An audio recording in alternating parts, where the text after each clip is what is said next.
Hello दोस्तों, स्वागत है हमारे YouTube channel the ambition family में। दोस्तों, आज के इस वीडियो में हम लोग बहुत ही बड़ा कदम उठाने जा रहे हैं।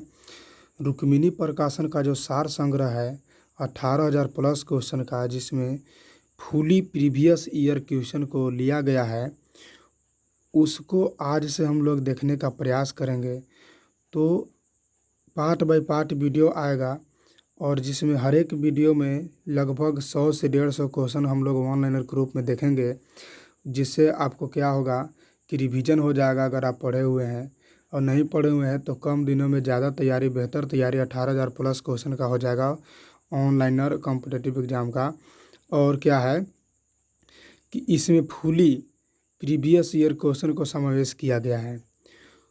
तो आज से हम लोग इसको देखते हैं। अगर अभी भी आप हमारे चैनल को सब्सक्राइब नहीं किए हैं तो ये मेरा चैनल का नाम है, सब्सक्राइब कर लें और बेल आइकन को दबा लें, क्योंकि आज से हम लोग बहुत ही बड़ा कदम उठाने जा रहे हैं, बहुत ही बड़ा सेशन उठा रहे हैं। तो चलिए वीडियो को स्टार्ट करते हैं। तो दोस्तों, सबसे पहले इसमें दिया हुआ है भारतीय इतिहास और संस्कृति। सबसे पहले दिया हुआ है भारतीय इतिहास और संस्कृति। थोड़ा सा जूम कर लेते हैं। तो चलिए स्टार्ट करते हैं। कहता है कि वैदिक काल में पनी नाम से समुदाय का मुख्य व्यवसाय क्या था। तो वैदिक काल में पनी जो कहा जाता था, व्यापार हेतु दूर दूर तक जो व्यक्ति जाता था उसी को हम लोग पनी कहते थे। तो इसका सही आंसर क्या हो जाएगा, पनी, व्यापार को। ऋग्वेद में पुत्री के लिए प्रयुक्त शब्द दुहिता का शाब्दिक अर्थ क्या होता है। तो गाय का दोहन करने वाली। दुहिता का अर्थ क्या होता है, गाय का दोहन करने वाली, गाय का दोहन करने वाली। संगम युग में तमिलों का सर्वाधिक लोकप्रिय देवता कौन था। तो मुरुगन। संगम काल में तमिल जो था तो उसका सर्वाधिक महत्वपूर्ण देवता मुरुगन था।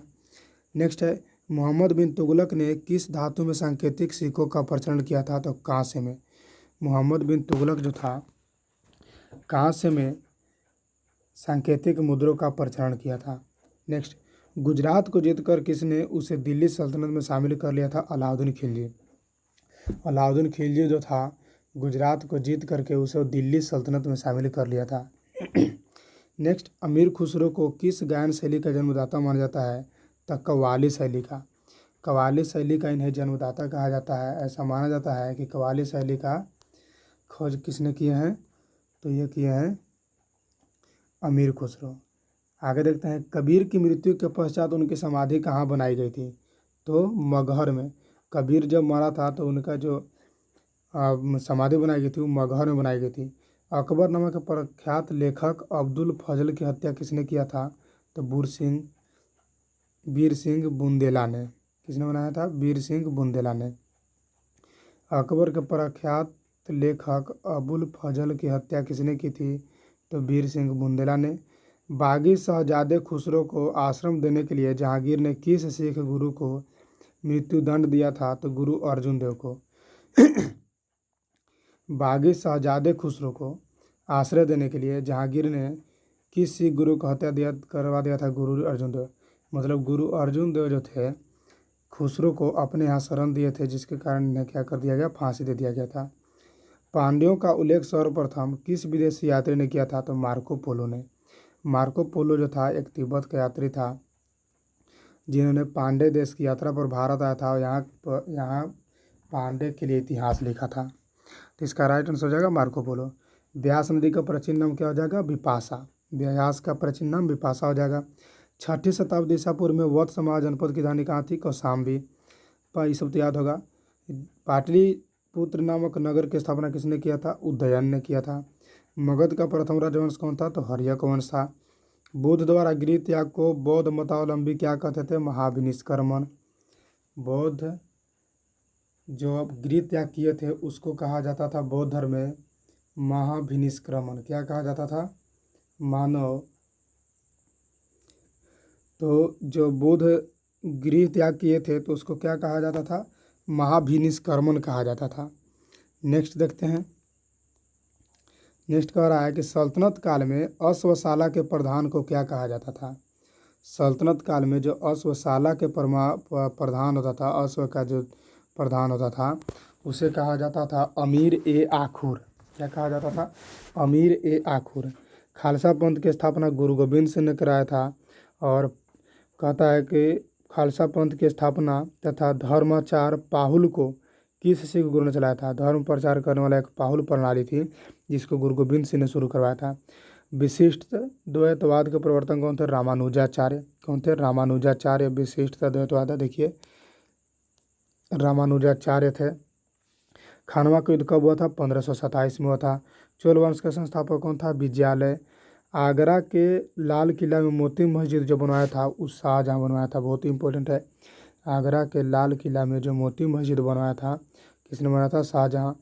पुष्यमित्र शुंग ने अश्वमेध यज्ञ किए थे, यह जानकारी किस ग्रंथ से प्राप्त होता है? तो महाभाष्य से। कहता है कि पुष्यमित्र सिंह जो है अश्वमेध यज्ञ किए थे, यह जानकारी किस ग्रंथ से प्राप्त होता है? तो महाभाष्य से। ऐत्रेय ब्राह्मण किस वेद का है? तो ऋग्वेद का। ऐत्रेय ब्राह्मण किसका है? ऋग्वेद का है। हिस्टोरिका किसने लिखा है? तो हेरोडोटस। हेरोडोटस को इतिहास का पिता भी कहा जाता है। उत्तरा रामचरित्र के लेखक कौन है? भवभूति। उत्तर रामचरित्र के लेखक कौन है? भवभूति। महमूद के साथ भारत आए किस विद्वान ने भारतीय समाज पर किताब उल हिंद और तहकीक ए हिंद नामक पुस्तक लिखा था? तो ये लिखा था अल बरूनी। अल बरूनी जो था महमूद गजनवी के साथ भारत आया था, जिसने किताब उल हिंद या तहकीक लिखा था। तहकीक ए हिंद। तहकीक ए हिंद लिखा था। तो कौन लिखा था? अल बरूनी लिखा था। आगे देखते हैं। खरमेर राजा ने किस भारतीय राजा से मित्रता की थी? तो राजेंद्र प्रथम से। खरमेर का एक राजा था जो राजेंद्र प्रथम से मित्रता की थी। सल्तनत काल में हक ए सर्व क्या था? सिंचाई कर। सल्तनत काल में एक सिंचाई कर होता था जिसका नाम था हक ए सर्व। हक ए सर्व। तो कहीं कहीं अगर पूछेगा कि सल्तनत काल में हक ए सर्व क्या था, तो एक प्रकार का सिंचाई कर था। एक प्रकार का क्या था? सिंचाई कर था। आगे देखते हैं। कह रहा कि नायब ए मामलिकात नामक पद का सृजन सल्तनत काल में किसने किया था? तो ये किया था मुइज उद-दीन बहराम शाह ने। इसका मतलब पूरा नाम क्या है? मुइज उद-दीन बहराम शाह। इसे डायरेक्ट हम लोग क्या जानते हैं? बहराम शाह। तो कह रहा है कि नायब ए मामलिकात नामक पद का सृजन किसने किया था? तो बहराम शाह ने। मुगल काल में लोक निर्माण विभाग को क्या कहा जाता था? शोहरत ए आम। मुगल काल में लोक निर्माण जो विभाग होता था उसको शोहरत ए आम के नाम से जाना जाता था। बंगाल के किस नवाब ने अपनी राजधानी मुर्शिदाबाद से परिवर्तित करके मुंगेर लाया था? तो मुर्शिदाबाद से राजधानी मुंगेर लाया था कौन? मीर कासिम। किस अभिलेख से पुष्टि हुई कि पुष्यमित्र शुंग ने अश्वमेध यज्ञ किया था? तो अयोध्या अभिलेख। किस अभिलेख से यह ज्ञात हुआ कि पुष्यमित्र शुंग जो है अश्वमेध यज्ञ किया था? तो कौन अभिलेख? अयोध्या अभिलेख से प्राप्त हुआ। चलिए नेक्स्ट देखते हैं। नेक्स्ट कह रहा है कि गिरनार में सुदर्शन झील का निर्माण किस शासक ने करवाया था? तो चंद्रगुप्त मौर्य ने। किसने करा था? चंद्रगुप्त मौर्य ने। और इसका पुनः निर्माण किसने किया था? जिसको जीर्णोद्धार कहा जाता है, वो करवाया था स्कंदगुप्त ने। किसने करवाया था? स्कंदगुप्त ने करवाया था। स्कंदगुप्त ने करवाया था। आगे देखते हैं। नेक्स्ट क्वेश्चन है कि मेगा अश्नीर की पुस्तक इंडिका के अनुसार मौर्य समाज में कितने वर्ग बांटा गया था? तो 7 वर्ग था। कौन कौन था? कितने वर्ग था टोटल? 7 वर्ग। पहला दार्शनिक, दूसरा कृषक, सैनिक, चारवाह, शिल्पी, न्यायाधिकरण और पार्षद। दार्शनिक, कृषक, मजदूर, है ना, चरवाहा, सैनिक, शिल्पी, पार्षद। आगे देखते हैं। कनिष्क की राजधानी कहाँ थी? तो कनिष्क की जो राजधानी थी पुरुषपुर या पेशावर थी। कनिष्क की राजधानी कहाँ थी? पुरुषपुर या पेशावर। नरसिंह वर्मन द्वितीय ने जिसकी उपाधि राज सिंह थी, कांची में किस मंदिर का निर्माण कराया था? तो कैलाश मंदिर का। नरसिंह वर्मन द्वितीय जो है जिसका राज सिंह की उपाधि थी, उन्होंने कांची में कैलाश मंदिर का निर्माण करवाया था। आगे देखते हैं। एलोरा का प्रसिद्ध कैलाश मंदिर का निर्माण किसने करवाया था? राष्ट्रकूट शासक कृष्ण प्रथम ने। किसने? राष्ट्रकूट शासक कृष्णा प्रथम एलोरा के प्रसिद्ध कैलाशनाथ मंदिर का निर्माण कराया था। तो कहीं कहीं डायरेक्ट देता है कि एलोरा के प्रसिद्ध कैलाशनाथ मंदिर का निर्माण किसने कराया था, तो राष्ट्रकूट शासकों ने। और कौन, तो कृष्ण प्रथम ने। शेरशाह का मकबरा कहाँ है, सासाराम। सातवाहन वंश का महान शासक कौन था, गौतमीपुत्र सातकर्णी। कौन था, गौतमीपुत्र सातकर्णी। आगे, पहली बार किस अधिनियम के तहत गवर्नर पहली बार किस अधिनियम के तहत गवर्नर जनरल की कार्यकारी परिषद में विधि निर्माण के उद्देश्य से किसी भारतीय को मनोनीत किया गया था, तो ये था भारतीय काउंसिल अधिनियम 1861 के तहत भारतीयों को मनोनीत करने का उद्देश्य लिया गया था। लोथल कहाँ स्थित है, तो गुजरात में स्थित है। प्रसिद्ध पारसी त्यौहार नौरोज बलबन ने स्टार्ट किया था। दिल्ली सल्तनत का ये जो सुल्तान था बलबन, इसने क्या किया था, तो नौरोज त्यौहार को शुरुआत किया था। किस गवर्नर जनरल के काल में अंग्रेजी उच्च शिक्षा का माध्यम तथा सरकारी कामकाज की भाषा के रूप में स्वीकार किया गया, तो विलियम बेंटिक के। लॉर्ड विलियम बेंटिक के काल में ही अंग्रेजी शिक्षा को माध्यम बनाया गया था। दिल्ली के लाल किला के अंदर मोती मस्जिद का निर्माण किसने कराया था, तो ये करवाया था औरंगजेब ने। दिल्ली के लाल किला जो है उसके अंदर मोती मस्जिद का निर्माण किसने कराया था, तो औरंगजेब ने। दिल्ली का लाल किला बनवाया है कौन, शाहजहाँ, लेकिन उसके अंदर मोती मस्जिद कौन बनवाया है, तो औरंगजेब। सांची का स्तूप किस वंश के काल में बनाया गया था, तो मौर्य वंश। सांची का स्तूप जो है मौर्य वंश के काल में बनाया गया था। चलिए आगे देखते हैं। किस राजवंश ने हत्या कर सत्ता हथियाई तथा जिसका अंत भी हत्या के द्वारा ही हुआ, तो शुंग वंश। किस राजवंश ने हत्या करके सत्ता हथियाई थी और उसका अंत भी हत्या के द्वारा हुआ, तो वो था शुंग वंश। हाथी गुफा अभिलेख में किसकी उपलब्धियों का विवरण है, तो खारवेल राजवंश। हाथी गुफा अभिलेख किसका उपलब्धि है, तो खारवेल की उपलब्धियों का, खारवेल वंश के उपलब्धियों का। सिराजुद्दौला के साथ अंग्रेजों ने कौन सी संधि की थी, तो जो सिराजुद्दौला था उसके साथ अंग्रेजों ने अलीनगर की संधि की थी। किसकी संधि, अलीनगर की संधि की थी सिराजुद्दौला के साथ। नरेंद्र मंडल की स्थापना का सुझाव किसमें था, चेम्सफोर्ड सुधार में। नरेंद्र मंडल की जो स्थापना का सुझाव था वो किसमें था, चेम्सफोर्ड सुधार में। धन निकास के सिद्धांत किसने दिया था, दादा भाई नौरोजी ने। सल्तनत काल में किले की सेना के खर्च के लिए निर्धारित भूमि को क्या कहा जाता था, तो मफरूज।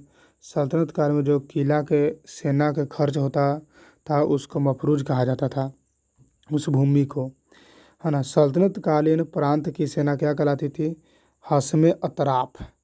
सल्तनत कालीन प्रांत की जो सेना होती थी उसको क्या कहा जाता था, तो हस्मे अतराफ कहा जाता था। उसका नाम क्या था, हस्मे अतराफ। ग्वालियर अभिलेख के अनुसार अरबों को सिंध से आगे बढ़ने से किसने रोका था, तो नागभट्ट। कह रहा है ग्वालियर अभिलेख के अनुसार, ग्वालियर अभिलेख कहता है कि अरबों को सिंध से आगे बढ़ने से रोक दिया था नागभट्ट ने। महाराजा रणजीत सिंह के साथ किसके विचार विमर्श के परिणाम स्वरूप अमृतसर की संधि हुई, तो सर चार्ल्स मेटकॉप्स, है ना। यानी कि अमृतसर की संधि किसके किसके बीच हुआ था, तो रंजीत सिंह और मेटकॉफ के द्वारा। किसके द्वारा, मेटकॉफ के द्वारा, सर चार्ल्स मेटकॉफ्स के द्वारा हुआ था। तो यहाँ तक हम लोग पढ़ लिए। अब आगे देखते हैं क्या कहता है आगे। किस शासक के शासन काल में बहमनियों ने अपनी राजधानी गुलबर्गा से स्थानांतरित करके बिदर बनाया, तो अहमद शाह। किस शासक के शासन काल में बहमनियों ने अपनी राजधानी गुलबर्गा से स्थानांतरित करके बिदर बनाई है, तो अहमद शाह। किसके शासनकाल में, तो अहमद शाह, ठीक है। सोमनाथ मंदिर पर महमूद गजनवी के आक्रमण के समय वहाँ का शासक कौन था, तो भीम प्रथम। जब सोमनाथ मंदिर पर महमूद गजनवी आक्रमण किया था तो उस समय वहाँ का शासक जो था वो था आपको यही भीम प्रथम। उसको कौन था, भीम प्रथम। आगे देखते हैं। फुतुह उस सलातिन की रचना किसने तथा कब की थी, ईसामी ने किया था। फुतुह उस सलातिन की रचना ईसामी ने 1350 ईस्वी में किया था। कब किया था, ईसामी ने किया था 1350 ईस्वी में। आगे, सातकर्णी की मृत्यु के पश्चात उसके दो अल्पवयस्क पुत्रों विदेश्री और शक्तिश्री का संरक्षण किसने किया? तो नागनिका ने। किसने? नागनिका ने। सातकर्णी की मृत्यु के पश्चात उसके दो अल्पवयस्क पुत्र, मतलब जवान नहीं था, आधा जवान था समझिए, 16-17 साल का होगा, 15-16 साल के, उसका नाम था विदेश्री और शक्तिश्री, उसका संरक्षण मिला था नागनिका का। आगे, हाल ने गाथा सप्तशती नामक ग्रंथ की रचना की थी प्राकृत भाषा में। हाल ने गाथा सप्तशती लिखा था, किस भाषा में लिखा था? तो लिखा था प्राकृत भाषा में। आगे, कौन सा शासक प्रत्येक 5वें वर्ष प्रयाग में धर्म सम्मेलन किया करता था? हर्षवर्धन। भारत का एक शासक था जिसने प्रयाग में हर 5 साल पर सम्मेलन किया करता था, तो ये कौन होता था? हर्षवर्धन। दोस्तों, ये आज के हम लोग का पहला क्लास है, तो आज इतना ही पर हम लोग समाप्त करते वीडियो को। कल से हम लोग देखने का प्रयास करेंगे इसके आगे की वीडियो को। ज़्यादा से ज़्यादा हम लोग प्रयास करेंगे कि इसे पढ़ें, ख़त्म करें, ताकि बहुत जल्द आप लोग का सब चीज़ रिवीजन हो जाए। तो चलिए वीडियो को समाप्त करते हैं यहीं पर। अगर आप लोग नए हैं तो वीडियो को, चैनल को सब्सक्राइब ज़रूर कर लें और शेयर भी ज़रूर करें। धन्यवाद।